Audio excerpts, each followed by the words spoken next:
ଆପଣ ଜାଣନ୍ତୁ ଜୀବନରେ ଯେଉଁ ଭୁଲ ଯେଉଁ ଭ୍ରାନ୍ତି ଅଛି ସବୁ କିଛି ଆପଣଙ୍କୁ ଭୁଲେଇ ହୋଇଯିବ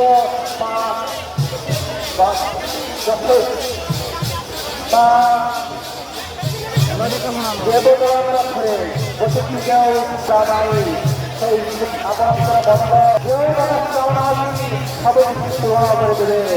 ସର୍ବଶକ୍ତିର ଦୌଡ଼ି ହେଉଛି ଦେବଦଳନ ରଥର ଦୌଡ଼ିର ନାଁ। ଆସିବା ବଳଭଦ୍ର ଯିଏକି ବଡ଼ ଭାଇ ତାଙ୍କ ରଥ ଯାଉଛି ଆଗରେ ଆଗରେ ଆଉ ଏହି ରଥର ଦୌଡ଼ିର ନାଁ ହେଉଛି ବାସନ୍ତୀ ନାଗ।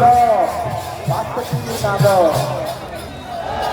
ଆସରେ ଭଗତ ଭାଇ ଭଉଣୀ ତାରେ ଯିବାର ରଥ ଦୌଡ଼ି ଆସରେ ଭାଇ ଭଉଣୀ ଆଜି ଆମେ ତାରେ ଯିବାର ରଥ ଦୌଡ଼ି।